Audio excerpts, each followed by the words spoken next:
Bismillahirrahmanirrahim. Assalamualaikum warahmatullahi wabarakatuh. Alhamdulillahilladzi arsala rasulahu bil huda wa dinil haq liyuzhirahu 'ala dini kullihi wa karihal musyrikun. Asyhadu an la ilaha illallah wahdahu la syarikalah wa asyhadu anna Muhammadan abduhu wa rasuluh. Allahumma shalli ala Muhammad wa ala alihi wa ashabihi wa man tabi'ahu bi ihsanin ila yaumiddin. Amma ba'd. Faqala Allah ta'ala fil Qur'anil Karim, a'udzu billahi minasyaitonir rajim. Laqad kana lakum fi Rasulillahi uswatun hasanah. Wa qala Rasulullah sallallahu alaihi wasallam, innama bu'istu liutammima makarimal akhlaq. Bapak-bapak, ibu-ibu yang dimuliakan Allah, kekasih Rasulullah sallallahu alaihi wasallam, tasyakur binikmah di tengah-tengah kesibukan kita pada hari Ahad subuh. Setelah sholat subuh, alhamdulillah Allah memberikan kemampuan, kekuatan pada diri kita sehingga kita menyisihkan keistimewaan waktu untuk sama-sama mengkaji ayat-ayat yang anugerahkan Allah kepada kita selaku tuntunan dan hadis-hadis Nabi yang sebagai pedoman bagi kita. Pada bulan yang lalu kita berbicara bagaimana dakwah Rasulullah Sallallahu Alaihi Wasallam. Sebagai penyambung kesimpulan yang lalu, ternyata tidak mudah untuk menyampaikan kalimat tauhid sampai dikumpulkan oleh Nabi, dan kemudian ketika ditanya, apa kalian semua saudara-saudara keluarga besar orang Quraisy apa percaya kepada kami? Kalau kami katakan, semua mengatakan ya kami percaya. Ternyata percayanya itu percaya pada Al-Amin Muhammad bin Abdillah.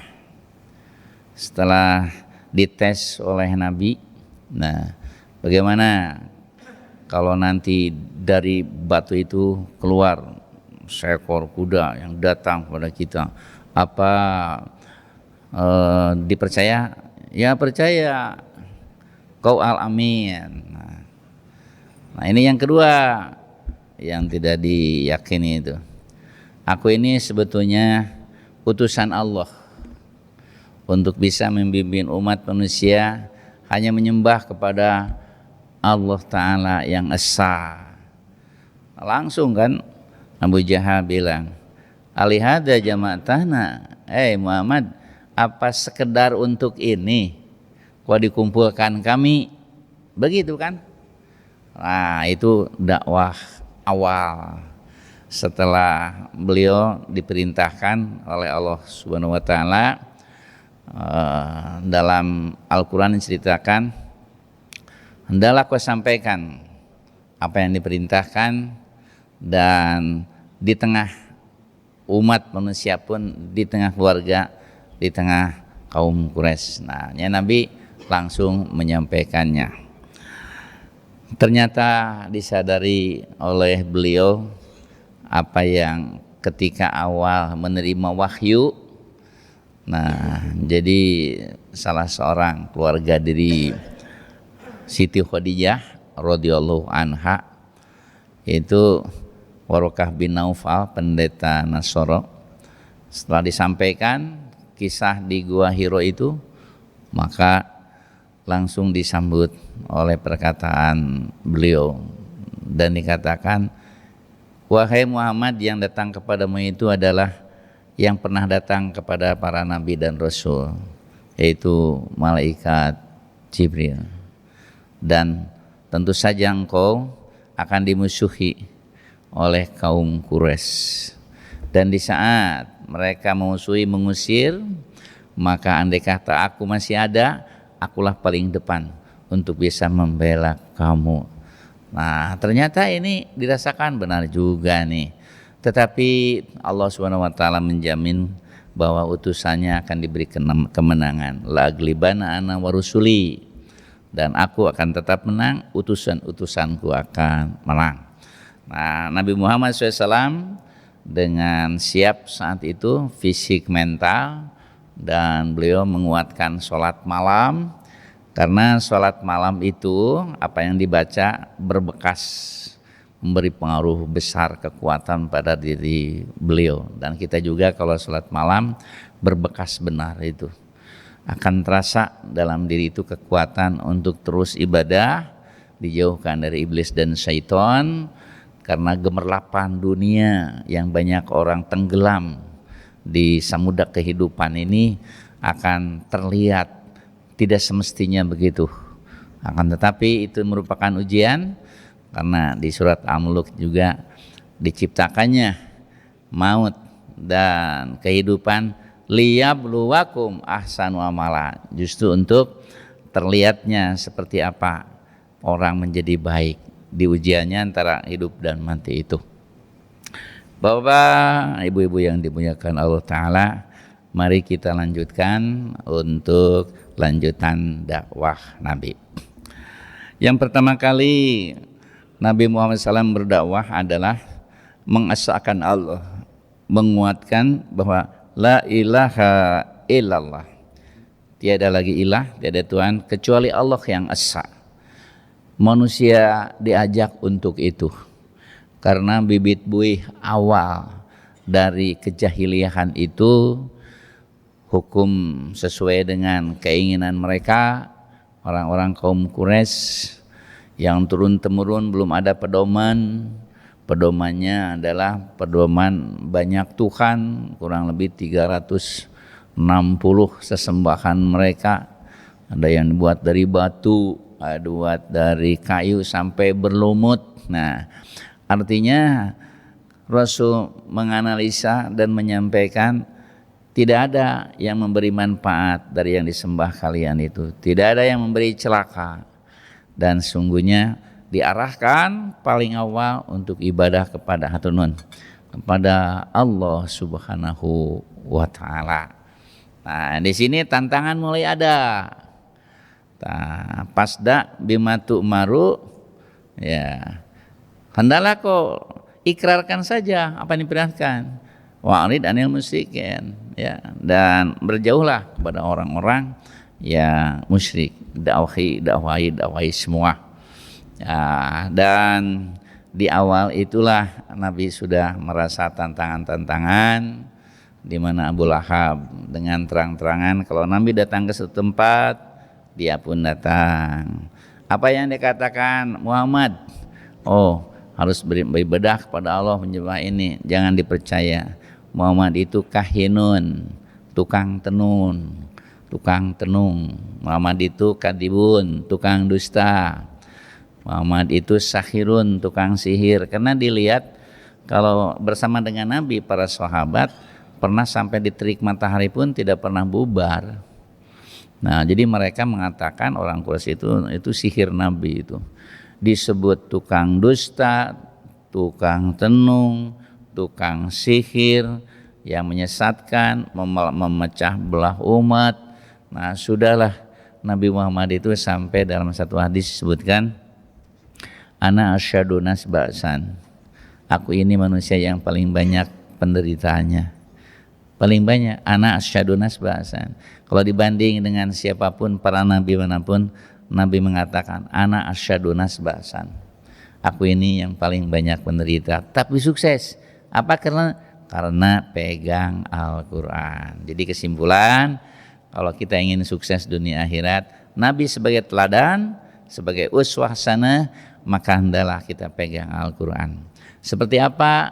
Nah, dalam satu hadis diceritakan nanti di akhir zaman.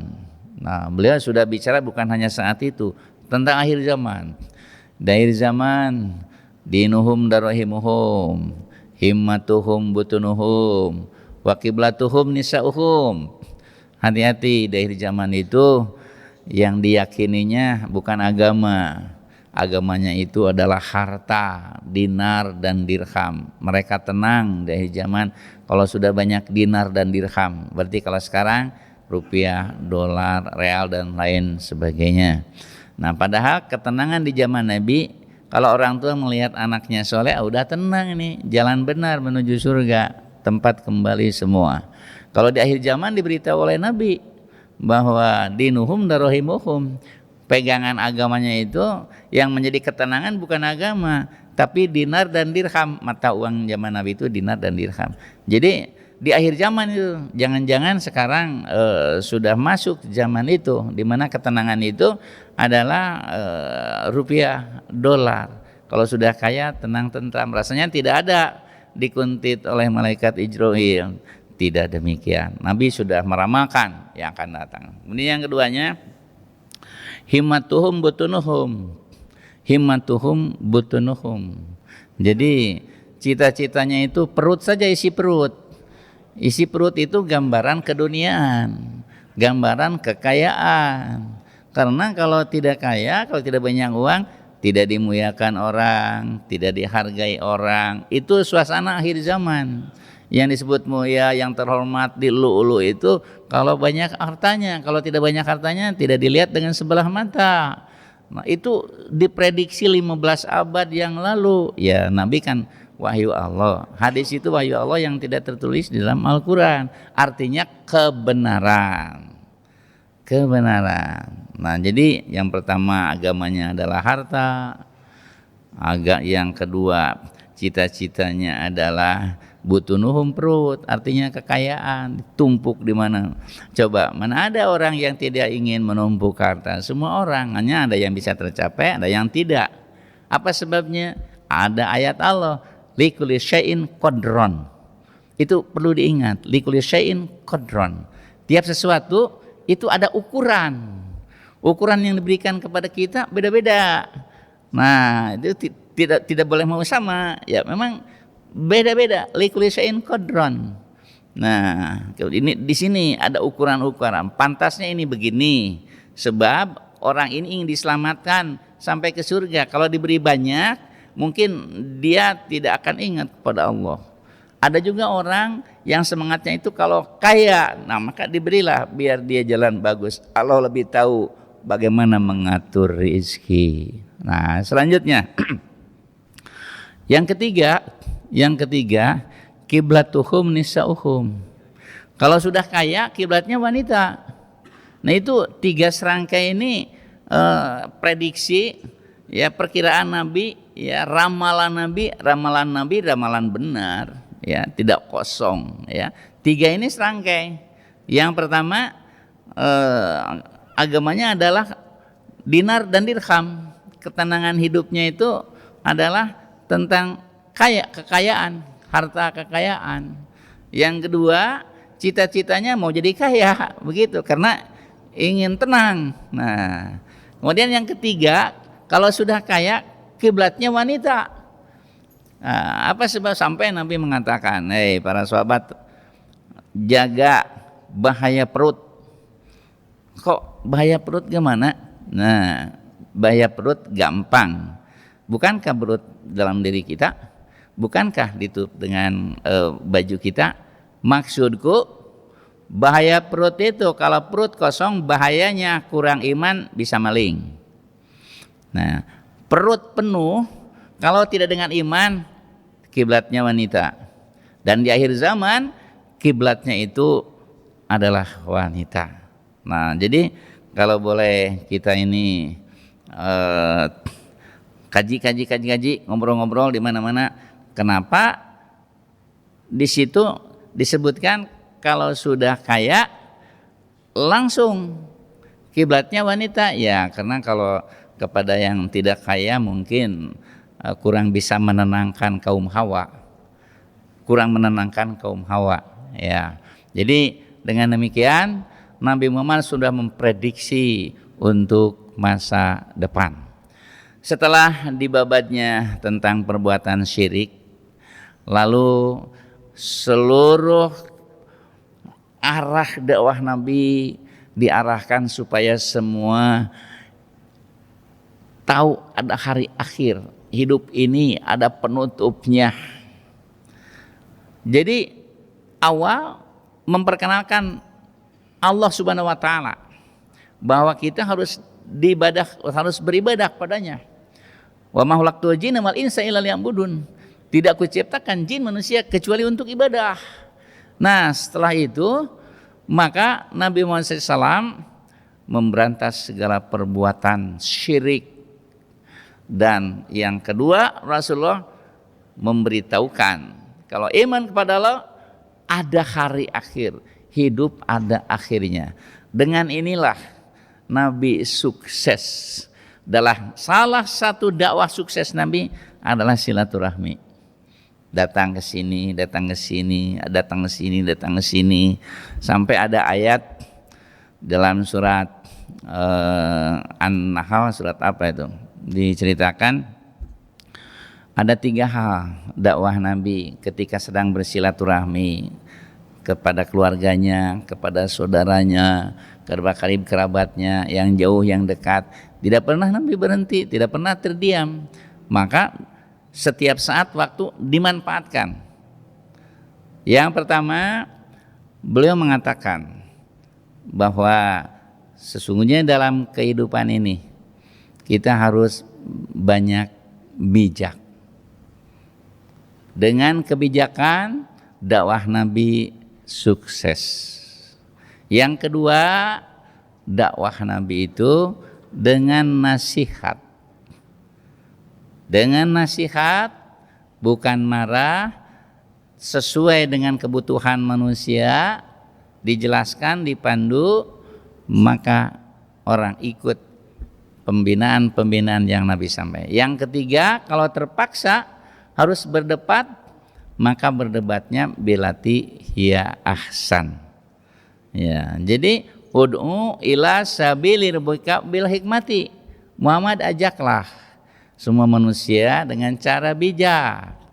Nah, kemudian wa mau'idatil hasanah, dan dengan nasihat yang baik. Nasihat. Nah, yang ketiga, wajadilhum billati hiya ahsan. Dan kalau terpaksa harus berdebat, harus debat dengan cara yang baik. Intensif sekali 3 cara yang Allah turunkan dalam Al-Quran. Mana buktinya? Ya, lihatannya ada seorang suaranya bagus sekali ya. Suaranya bagus sekali, dan beliau dengan teknis yang istimewa.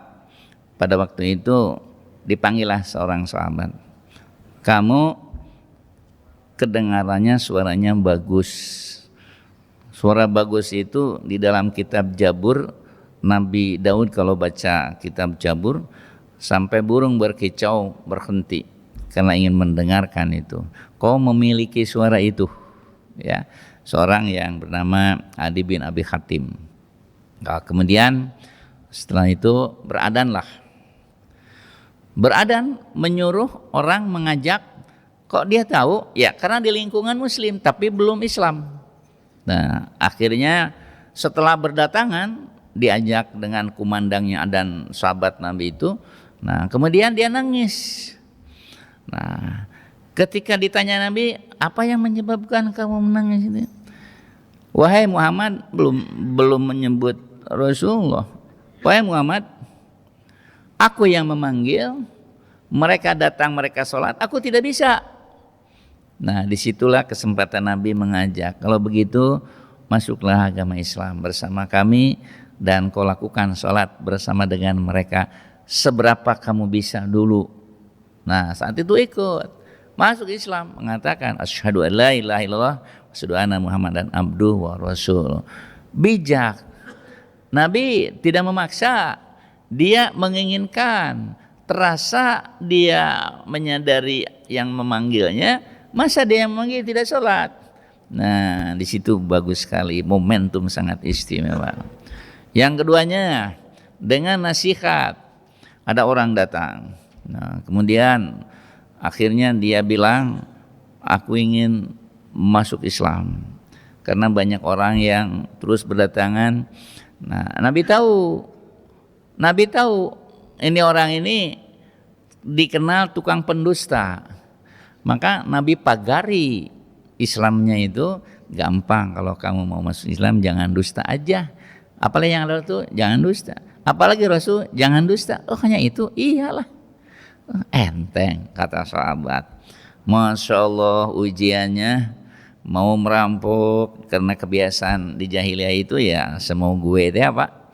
Nah, akhirnya tidak jadi. Apa sebabnya? Kalau diceritakan ditanya Nabi, betapa aku malu oleh Nabi, masa muslim merampok tidak jadi. Nah, kemudian ada orang yang meludahi, hampir-hampir dia mana? Kalau kita hantam dia, ditanya Nabi apa pekerjaan hari ini? Nah, kalau aku berdosa tidak jadi, tinggalkan. Bayangkan Pak, dia ketemu juga dengan seorang gadis dan ada niat jahiliyahnya itu muncul. Dia pikir kalau aku nanti ditanya Nabi gimana batal Islamku. Akhirnya datang pada Nabi. Tidak mudah ya Rasulullah. Apa yang tidak mudah? Menahan diri. Jangan sampai aku dusta. Selamat kamu. Nah, jadi memang agama Islam itu aslim taslam. Kalau mau masuk Islam kau selamat. Jaminan itu. Karena Islam itu diambil dari kata salima. Salima selamat. Nah, orang yang selamat namanya salim. Kemudian pakai amja, aslama, menyelamatkan. Masdarnya, jerennya, aslama itu islaman. Orangnya muslim, artinya menyelamatkan.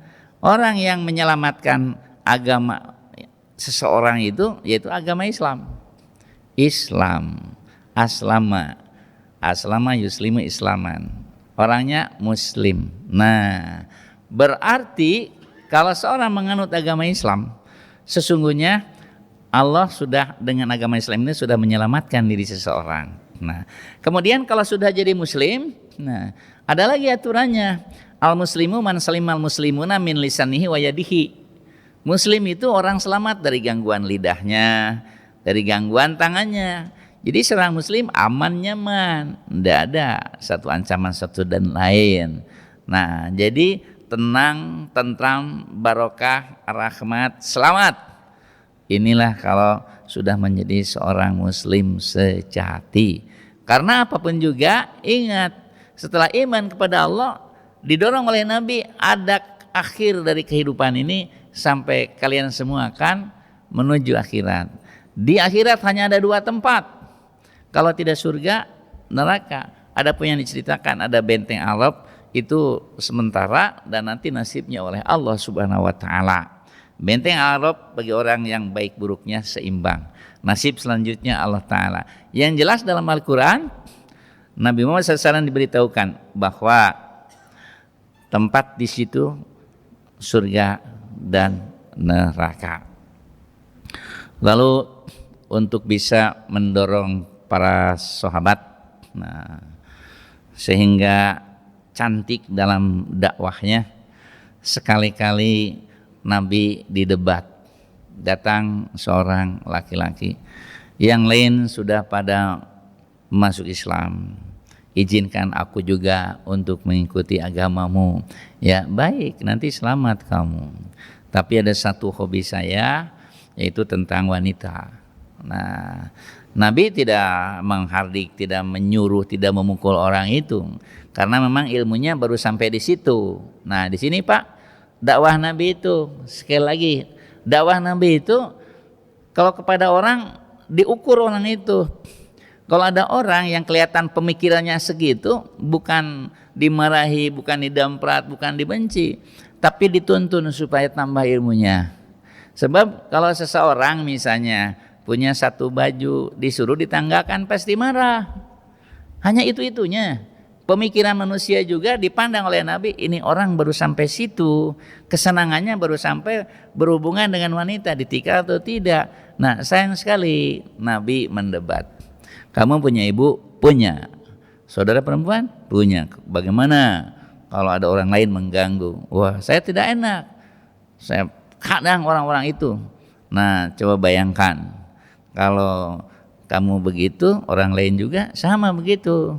Akhirnya dia menyadari, dari kesadaran dalam dialog itu masuklah dia ke dalam agama Islam. Asyhadu an la ilaha illallah wa la syarikalah, asyhadu anna Muhammadan abduhu wa rasuluh. Ini tidak Tuhan kecuali Allah yang esa, tidak sekutu baginya, dan Muhammad adalah utusannya. Selamat orang itu. Nah, jadi diajak dengan bijak, nasihat dengan baik. Kalau terpaksa berdebat, debat dengan cara yang cantik, tidak membuat satu dan lainnya bertengkar. Adu argumen, ngerti, ikut. Cantik sekali dakwah Nabi itu, cantik sekali, Pak. Nah, kemudian Rasulullah sebagai basyiron wa nadiron. Basyiron wa nadiron. Apa artinya basyiron? Pemberi kabar gembira dengan surga dan pemberi ancaman dengan neraka. Kita ingat, Pak, di dalam surat Al-Ma'arij, tentu semua sudah hafal. Coba bagaimana? Yawadul mujrimu gimana? Lau yabtadi min adabi yauma idin bibani. Kemudian wa sahibatihi wa akhi wa fasilatihi lati tu'wih. Kemudian saya lagi waman pil adi jami'an suma yunjih. Al-Ma'arij 11 sampai 14. Nih, umatku dengar. Biasa Nabi begitu sebelum memulai isi, dengar. Nah, siap para sahabat. Apa ya Rasulullah? Betapa penyesalan manusia nanti dengan ancaman Allah di neraka Jahanam. Di saat kiamat pada waktu itu, maka Allah memberitahukan pada kita akan ada saatnya orang-orang yang mujrimun itu orang berdosa, ya. Muslim berdosa terancam, mukmin berdosa terancam, karena Allah sayangnya penghuni surga harus bersih, harus suci, maka dibersihkan dulu. Kata Nabi, kamu ingin dibersihkan di dunia dengan taubat atau ingin dibersihkan nanti di akhirat untuk masuk surga dengan azab neraka jahanam? Nah, Nabi berikan pilihan. Kalau seorang mukmin muslim itu berdosa, maka ditanya oleh Nabi, mau dibersihkan dunia atau mau di akhirat? Kalau bersihkan dunia kamu tobat nasuha, bersih, selamat. Atau nanti karena cintanya Allah, kamu muslim mukmin harus masuk surga, tapi masih kotor, dibersihkan oleh malaikat di neraka jahanam yang panasnya tidak ada dengan sama seperti di dunia. Nah, kalau dipilih misalnya taubat, ya taubat nasuha, jangan lagi setelah taubat, jangan lagi kita berbuat lagi yang maksiat. Karena kalau sudah terus dibersihkannya oleh malaikat di akhirat, ya masuk neraka jahanam. Nah, pilihan itulah yang mantap disampaikan para sahabat sehingga mereka benar-benar meyakini bahwa akhirat harus bahagia. Apa arti Al-Ma'arij 11 sampai 14? Dengar para sahabat, orang yang berdosa keinginannya bisa menebus dirinya dari adab hari itu yang sangat dahsyat. Adab kiamat itu dahsyat. Saya sering menyampaikan, orang yang rambutnya hitam saja saat panas itu, di saat itu sampai langsung beruban. Padahal untuk beruban itu, Pak, berapa tahun kira-kira orang beruban? Ya 50-60. Ya kalau sekarang ada yang muda beruban itu mungkin minyak atau apa. Itu orang yang menggendong anaknya dilepas, yang menyusui dilepas. Siapa yang tidak sayang pada anak, darah dagingnya? Tapi dahsyatnya kiamat sampai dilepas. Orang yang hamil biasa berapa bulan, Pak, untuk lahir? Ada yang 6 dalam Quran, ada yang 8, ada yang 9. Bahkan anak saya 12 bulan. Nah, maka ketika keluar itu sudah matang benar, wajahnya itu sudah jadi. Nah, kalau yang adanya itu 8 bulan prematur, begitu tiap hari beda wajahnya, ganti di inkubator itu. Nah, artinya kalau orang-orang untuk bisa melahirkan ada waktu. Tapi kiamat terjadi, si ibu sedang hamil berapa bulan saja langsung melahirkan. Maka di saat itu orang yang berdosa, durhaka, bilang, "Ya Rob, selamatkan kami." kami mempunyai anak. Silakan ambil sebagai tebusan. Sekali lagi Pak, anak sebagai tebusan. Karena tidak ada lagi yang dipegang oleh dia. Dirham, dinar, sudah tidak ada. Rupiah, dolar, sudah tidak dimiliki. Maka di hari kiamat itu, ya, dia bilang kepada Allah, nih anak-anak kami. Kalau ada anaknya 5, 12, silakan semua ambil. Bani, ya, sampai begitu, ya. Yang kedua, wa sahibatihi wa akhi.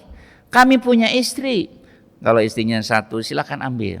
Mungkin 4 juga, ambil semua. Padahal siapa yang tega memberikan istri, diusahakan juga untuk menikah, capek Pak. Mencari jodoh capek, tidak mudah. Tidak mudah. Kita ingin, wanitanya tidak mau. Kalau wanita yang mau, belum tentu laki-laki mau. Apalagi kalau duanya sama tidak mau, tidak akan ada pertemuan nikah. Tetapi di saat itu sampai ambillah ya Rob istri-istriku untuk dijadikan tebusan. Anak-anak, kalau belum cukup itu ya Allah, saya punya orang tua. Saya punya atasan-atasan kami. Saya punya tetangga yang baik-baik. Ambillah sebagai gayanya itu Pak, seperti miliknya saja. Ya. Ambil semua sebagai tebusan. Dan yang sampai kagetnya, ya, sampai kagetnya Nabi dengan para sahabat, ini yang terakhir tebusan yang ingin disampaikan. Yang ingin baru ingin Pak, ya. Waman fil ardi jami'an sumayunji. Yang penting aku selamat. Silakan ambil semua yang aku kenal di dunia ini untuk menjadikan tebusan. Sumayunji, dan kau selamatkan aku.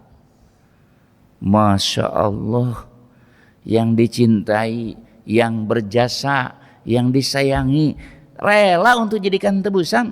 Apa dikabulkan oleh Allah? Mana dikabulkan? Semua milik Allah. Semua yang kau inginkan, itu yang dibanggakan, tidak bisa jadi tebusan. Yang akan menjadi tebusan kalau engkau mempunyai amal yang saleh. Inilah penderitaan di yaumul qiyamah, sampai akhirnya dia dalam kesulitan dan kesusahan serta penderitaan yang tidak ada obatnya. Disampaikan kepada para sahabat Nabi, disampaikan kepada umatnya. Wahai Rasulullah, apa kami bisa selamat? Bukankah kau katakan agama Islam apa yang menyelamatkan? Mudah-mudahan kita diselamatkan Allah. Karena Allah Ta'ala memberikan informasi dalam surat Ad-Dariyat ayat 14 sampai dengan 19, ayat 15, 16, 17, 19, nikmatnya orang yang tidak durhaka alias orang yang takwa. Lalu Nabi membacakan, innal muttaqina fi jannati wa uyun. Sesungguhnya orang-orang yang bertakwa berada di surga dan banyak mata air. Ada air sungai yang di bawahnya mengalir, airnya air madu, air susu, air arak, air biasa. Ada satu surga di surat Ar-Rahman, ada surga yang di situ ada air mancur. Masya Allah. Diceritakan oleh Rasulullah, ini nanti di surga bagi siapa orang bertakwa. Sekarang kalau kamu tahu penderitaan nanti, orang-orang yang menderita, jangankan di akhiratnya, jangankan di nerakanya, waktu kiamat sudah menderita. Tapi orang-orang yang bertakwa ada di surga. Sebelum masuk surga, di dunia juga dohikatum mustabsyiroh, riang gembira, penuh rasa bahagia dan gelak tawa. Itu di dalam surat Abbas wa Tawalla diceritakan riang gembira, ya, dan penuh gelak tawa. Karena apa? Naungan Allah ada, tenang tentram, orang lain menderita, dia bahagia. Apalagi di akhirat masuk surga, maka dia akan berada di sebuah rumah. Ada rumah kaca, ada perum Darussalam, ada perum namanya Al-Ghurfah, ada perum namanya Darul Muttaqin. Nah, ada juga Firdaus, itu perum-perum khusus untuk Firdaus. Apabila kalian menginginkan surga, kata Nabi, fas'alullaha jannatal firdaus, ya, hiya a'lal jannah wa usatul jannah. Kalau kamu minta jangan kepalang tanggung. Kalian dekat dengan aku itu surga Firdaus. Surga paling tinggi dan berada di tengah. Ngotak gitu Pak lah. Surga paling tinggi paling tengah itu surga Firdaus. Jangan kepalang tanggung, mintalah itu. Nah, yang kedua disebutkan inna muttaqina fi jannati wa uyun. Ya. Apa sebabnya mereka itu? Karena mereka innahum kanu qabla dzalika muhsinin. Di dunianya bukan pendurhaka. Di dunia ada jalan, selalu berbuat baik masuk surga. Berbuat durhaka masuk neraka. Sebelum masuk neraka, penderitaan kiamat sangat dahsyat. Nah, apa perbuatan baik? Ada hablum minallah, ada hablum minannas. Hablum minallah ibadahlah seperti sholatnya. Hablum minannas ada zakatnya. Dan istimewa lagi nilai di hadapan Allah ahli surga itu di dunia biasa qalilam, sedikit sekali, ya. Qalilam mayahjaun, sedikit sekali tidur malam. Jadi lambungnya berjarak, ada antara lambung dengan tempat tidurnya, artinya dikurangi tidur, banyak sholat malam, sampaikan tahajud kita kepada Allah, bakti kita, kemudian wirid, kemudian berdoa. Itu adzariyat itu 14, 15 sampai 19 ya. Innal muttaqina fi jannati wa uyun akhidina ma atahum rabbuhum innahum kanu qabla dzalika muhsinin kanu qalilan minal laili ma yaj'un wa bil asarium yastakbirun wa bi amwalihim haqqul lisaili wal mahrum. Itu hanya sebatas itu diceritakan, artinya ini amal utama yang orang diangkat masuk surga. Para sahabat mengingat, para sahabat mengamalkan, malam-malam ramai. Nabi juga keliling tiap rumah, mereka ada yang nangis. Di tengah malam ada juga yang baca Al-Quran. Di tengah malam juga ada mereka sedang terasa satu dan lain muhasabah dengan istrinya. Apa sebabnya? Tertarik oleh dakwah Nabi di surat Adzariyat itu. Amal unggulan disebutkan, pertama baiknya berbuat. Sedikit waktu malam, menjelang waktu sahur banyak istighfar, mohon ampun paling bagus. Dan jangan lupa untuk hablum minannas, seimbang. Jadi dunia akhirat itu seimbang. 115 kata dunia, 115 kata akhirat, seimbang. Nah, wa fi amalihim haqqul lisaili wal mahrum. Di antara harta disisihkan untuk yang berani minta. Assalamualaikum Pak Haji, Bu Haji, berilah saya sodako. Nah, proyek ini Pak, jangan suruh pulang, tunggu sebentar. Nah, kemudian bicara kepada istrinya, Bu, nih ada proyek nih, apa itu? Coba berikan. Berilah yang membahagiakan orang. Jangan sampai ada cerita rumah bagus, kendaraan bagus, memberi 1000. Nah itu walaupun ada orang-orang yang minta sodako, ada pikiran, punya hati, sayangi mereka. Sayangi mereka. Mana yang akan bisa menyelamatkan mereka dari kehinaan, menyelamatkan mereka dari kekurangan makan. Kalau bisa kita berikan yang lebih besar, arahkan lebih bagus, ini modal untuk Anda. Kalau bisa, kalau belum bisa, apa yang bisa membahagiakannya sehingga menyelamatkan dari minta-minta. Berarti menyelamatkan dari satu orang, Allah bagikan menyelamatkan banyak orang. Meminta-minta diberi atau tidak, maka kalau profesi wajahnya di yaumul kiamah akan tak berdaging, sekujur seluruh tubuhnya berdaging, tapi wajahnya tidak berdaging, alias kayak tengkorak. Selamatkan oleh kita. Jadi ketika ada orang berani minta, maka beri, sisihkan dan menggembirakan. Kalau perlu ini ada berasnya, ada pisangnya atau apa. Cinta orang lain seperti mencintai diri sendiri. Bayangkan kalau kita seperti itu, ada yang menolong gimana? Nah, yang keduanya, wal mahrum. Ada di antara hartanya untuk mahrum. Mahrum itu apa? Nah, di dalam hadis disebutkan seorang khalifah ya, yaitu Umar bin Abdul Aziz, ketika musim kurban mengontrol. Nah, seperti Bapak DKM saja kalau kurban mengontrol tempat ini. Ternyata di sebuah tempat ada seekor anjing yang langsung melihat pemotongan itu, melihat. Tapi kelihatannya itu tidak brutal si anjing itu. Nah, begitu turun dari kuda, Khalifah Umar bin Abdul Aziz langsung ke panitia, tolong minta seekor paha kambing, segumpal atau satu paha kambing diambil. Kemudian langsung dibimbingnya sehingga anjing itu mengikuti di tempat yang bisa aman dia makan, lalu diberikan, dan khalifah langsung menikmati sodakohnya itu sedang dimakan dengan lahapnya.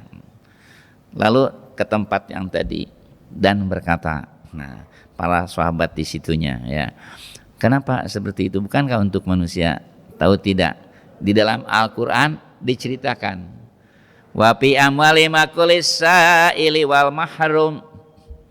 Nah, disisihkan untuk ahli surga itu, menyisihkan hartanya, baik uang atau daging atau apa saja, untuk yang berani minta dan untuk yang tidak berani minta. Aku lihat seekor anjing menginginkan, tapi dia tak bicara. Tapi dilihat dirinya itu menginginkan. Aku paham, Allah beritahu kepadaku, lalu disampai maksud beritahu teh terasa dalam hati ini butuh nih, lalu diberikan. Tahukah kalian begitu khalifah kepada orang yang hadis itu? Apa wahai khalifah? Itu gambaran mahrum. Kepada binatang kayak gitu, apalagi kepada manusia. Mahrum itu ingin tapi tak berani minta. Di zaman Nabi pernah ditanyakan pada Nabi, Rasul, aku berikan kepada yang berani minta dan yang tidak berani minta. Bagaimana bisa kami melihat mahrum tidak berani minta padahal butuh? Bukankah tidak berani minta itu ada yang butuh, yang tidak ada yang tidak?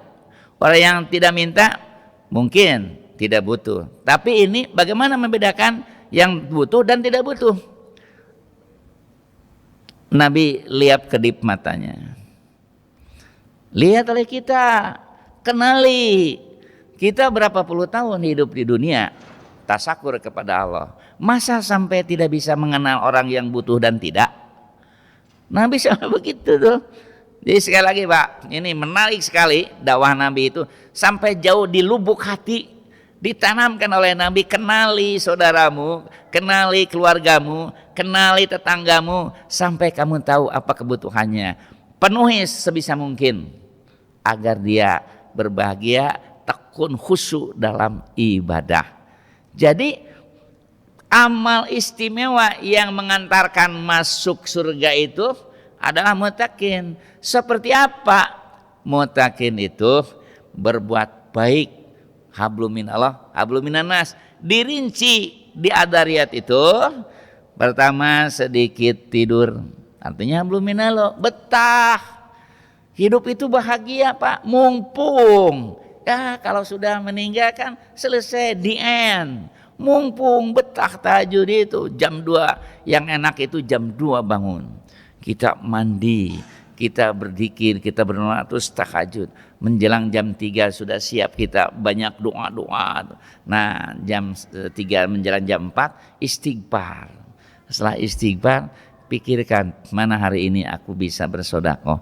Karena sedekah dikatakan Nabi jadi payung dari teriknya mentari di waktu kiamat. Dan juga menjadikan AC, kalau bahasa sekarang menjadi AC pendingin di alam kubur. Jadi pagi subuh itu sudah dipersiapkan, hari ini apa? Tidak kesiangan. Apa sebabnya? Ada keinginan surga. Nabi bilang, pertama dibabatnya perbuatan syirik, harus esa kepada Allah. Nah, maka saat itu sukses Nabi. Walaupun banyak ganjalan-gayan, ya terus berjalan. Karena Nabi sampai mengatakan, sampai ke ujung langit dakwah harus berjalan. Mau ada yang menghalangi atau tidak, aku akan terus, sehingga mereka ngerti menyembah pada Allah. Yang kedua, ada hari akhir. Tanamkan hari akhir. Ada tantangan Pak? Ada. Yang menarik itu ya, sampai bengis jengkelnya kepada Nabi. Di mana-mana Nabi suka bilang, ada siapa yang bagus menerima tamunya, hendaklah iman kepada Allah dan iman kepada hari akhirat, pasti menerima tamu bagus.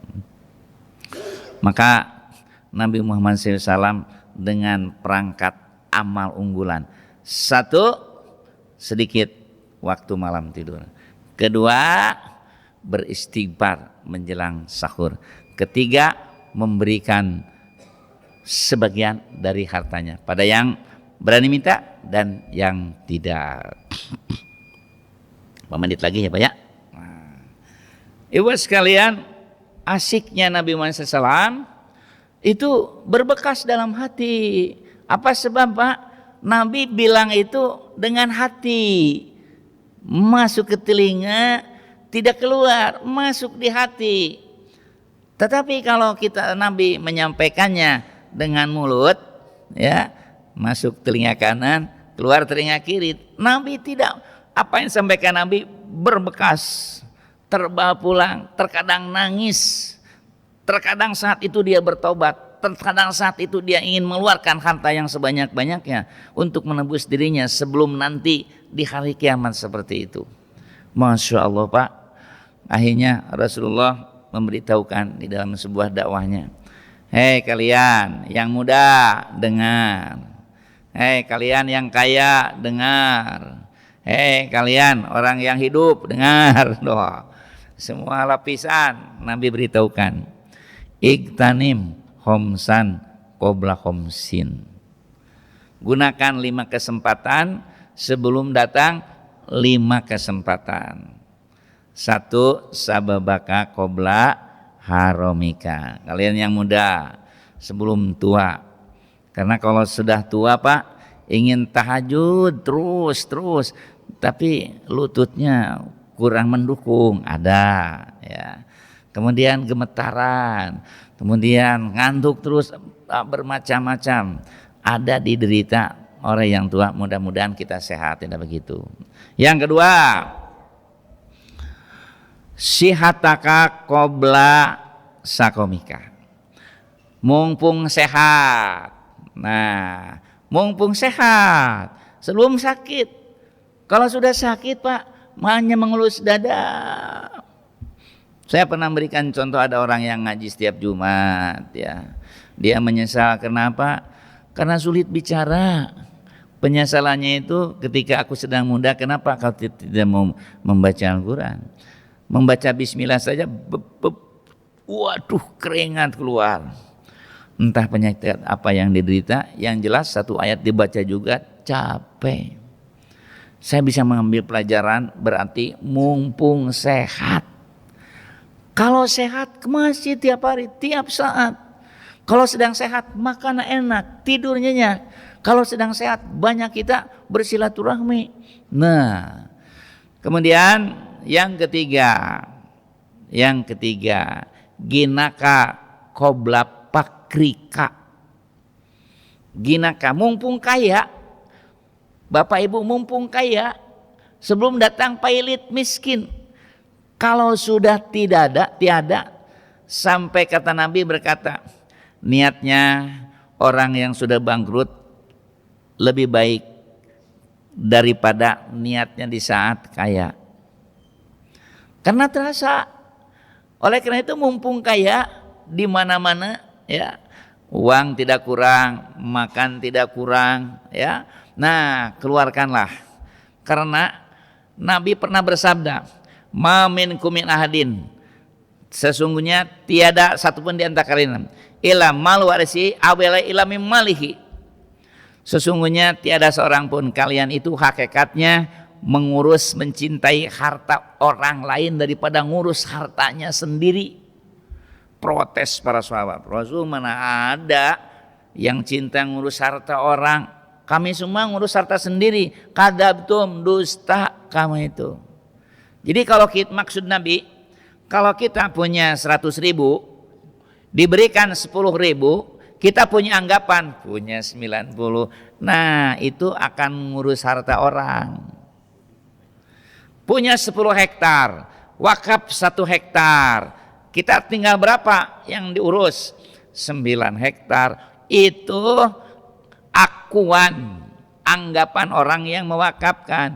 Padahal harta yang 9 hektar itu akan diwariskan, bukan miliknya. Miliknya itu yang diwakafkan, itu miliknya. Berarti kalian wahai para sahabat senang ngurus harta orang daripada hartamu sendiri. Jadi kalau kita banyak memberi itu mengurus harta sendiri. Nah, kemudian yang keempat, hendalah engkau memanfaatkan waktu senggang, ya. Pirogoka qobla suglika. Waktu senggang sebelum sibuk. Untuk sibuk jangankan mikirin orang, mikir sendiri banyak yang tidak makan. Jangankan memperhatikan anak dan orang lain, anak sendiri teriaknya sudah tidak didengar, teriak istri tidak dengar. Kalau sedang sibuk, karena merasa kesibukan ini yang akan menguntungkan lebih banyak. Nah, Nabi mengingatkan, sebelum sibuk silakan hafal Quran, sebelum sibuk silakan introspeksi diri, sebelum sibuk hendalah di saat waktu senggang kau manfaat. Dan terakhir puncaknya, ya, hayataka qobla mautika. Sebelum meninggal dunia, mumpung hidup, diberi jatah umur, hendalah kita manfaatkan. Inilah secuil di antara dakwah Rasulullah yang berkesan dalam hati para sahabat, sampai dakwahnya ke negeri kita, sampai juga ke diri kita. Akhirnya kita pun melanjutkan Rasulullah SAW, yaitu memelihara ibadah kita kepada Allah, baik hablum minallah atau hablum minannas. Mudah-mudahan Allah Subhanahu wa taala memberikan ampunan pada kita. Kita juga banyak keinginan, mudah-mudahan doa kita dikabulkan. Kita punya keluarga, semoga Allah catat jadikan keluarga sakinah, mawadah, warohmah. Kekurangan ilmu semoga terus ditambah sehingga memiliki ilmu yang bermanfaat untuk keselamatan dunia akhirat.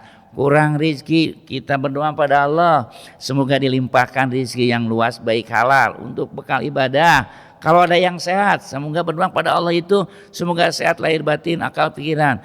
Kalau kita ingin terus kesempatan untuk ibadah, panjangkan umur kami dalam kebaikan. Ya Allah, kabulkan doa-doa kami ini. Amin amin ya rabbal alamin. Allahumma rabbana la tuzigh qulubana ba'da idh hadaitana wa hab lana min ladunka rahmah innaka antal wahhab. Allahumma rabbana hab lana min azwajina wa dzurriyyatina qurrata a'yun waj'alna lil muttaqina imama. Allahumma rabbana atina fid dunya hasanah wa fil akhirati hasanah wa qina adzabannar. Aqulu qouli hadza wa astaghfirullah li wa lakum. Wassalamualaikum warahmatullahi wabarakatuh.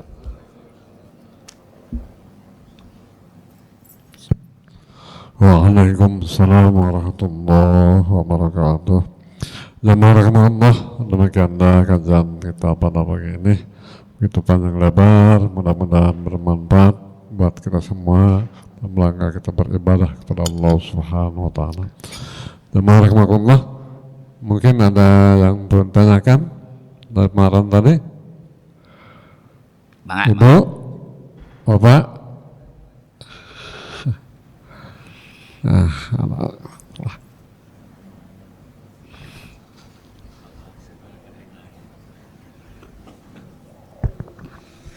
Bismillahirrahmanirrahim. Assalamualaikum warahmatullahi wabarakatuh. Waalaikumsalam. Izin bertanya Pak Ustaz. Mangga.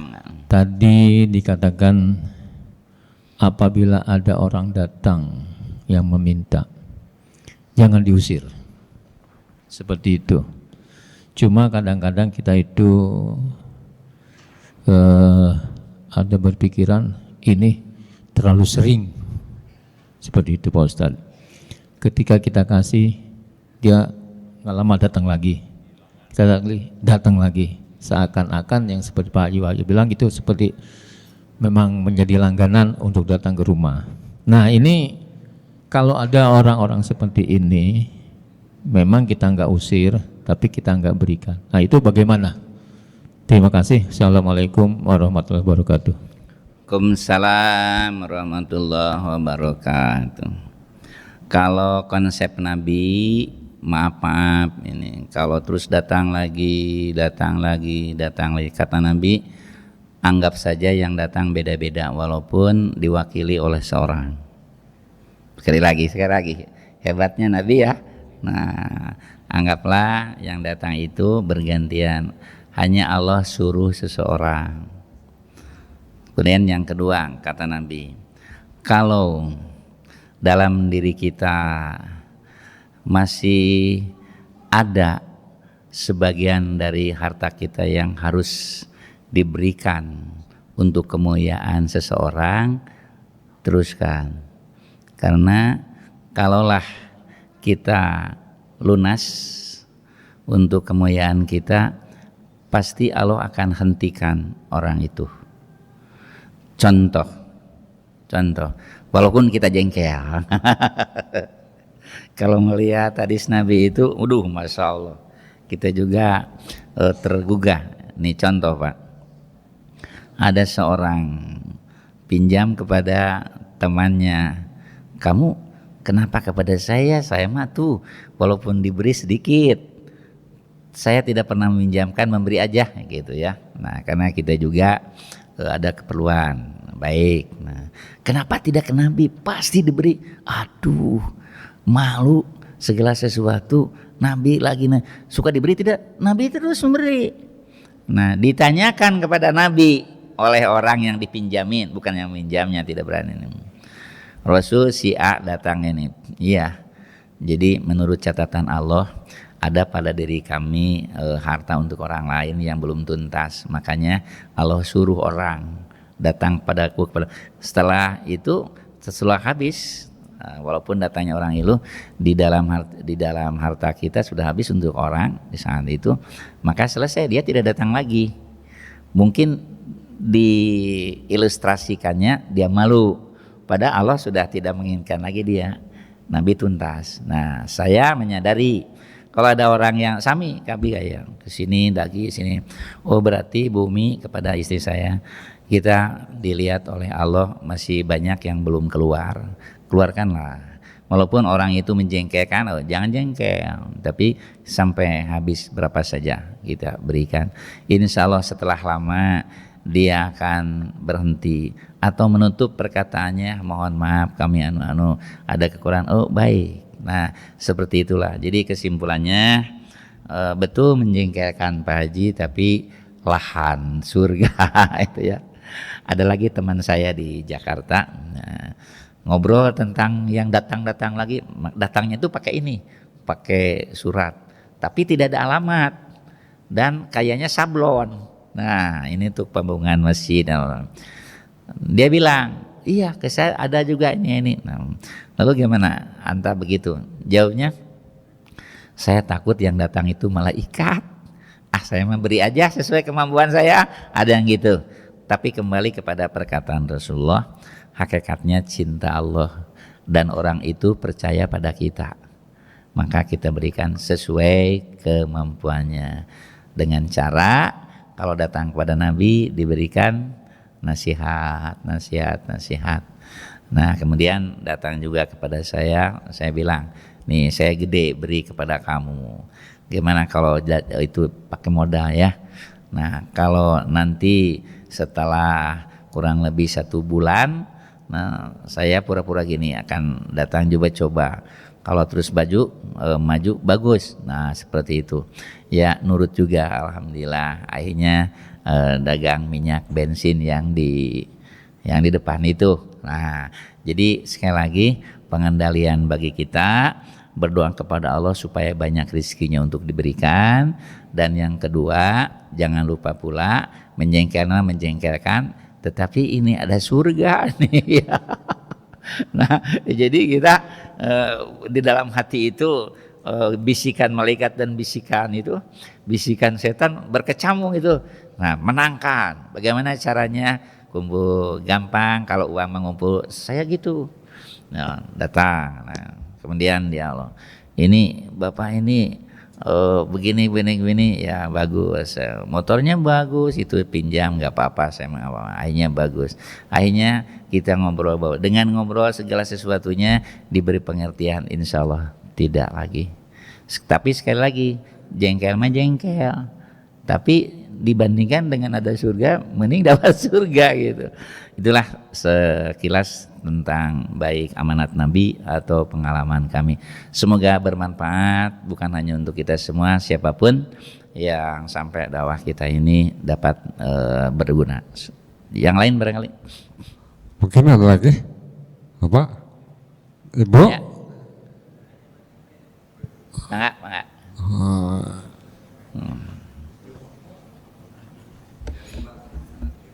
Oh iya tuh.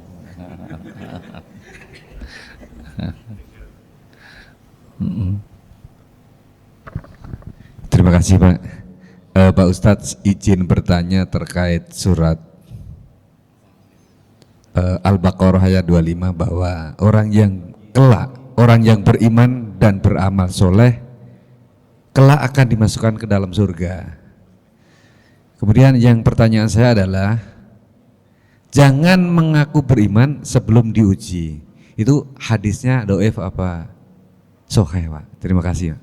Itu Al-Quran, bukan hadis. Al-Quran itu, ya. Itu diceritakan. Jadi jangan dulu mengatakan beriman sebelum kamu, ya. Itu artinya dorongan bagi kita harus seimbangnya wujud iman dalam keislaman. Kenapa? Awal iman, wujudnya muslim. Karena kalau iman kan itu puncaknya di rukun iman. Muslim itu ada perintahnya, rukun Islam, salat, sholat, zakat, saum, haji. Nah, jadi tidak dulu mengatakan itu, ya. Apa sebabnya? Ini dulu laksanakan. Artinya jadi muslim yang sesungguhnya. Insya Allah itu dalam Al-Quran. Yang lain barangkali. Ada lagi, apa? Barangkali udah apa? Daya, ya mangga wilujeng tepang deui, mudah-mudahan panjang yuswa nangkasayan.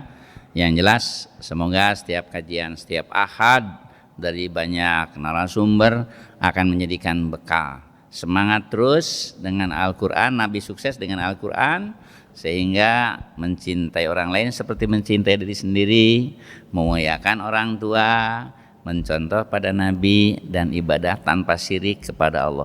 Ini jalan lurus menuju surga dan yang penuh kenikmatan. Dan semoga persaudaraan-persaudaraan dalam kajian-kajian ini melahirkan saling menolong, saling mengingatkan, dan disinilah nikmatnya sebagai seorang umat Nabi Muhammad Sallallahu Alaihi Wasallam. Demikian dari kami. Assalamualaikum warahmatullahi wabarakatuh.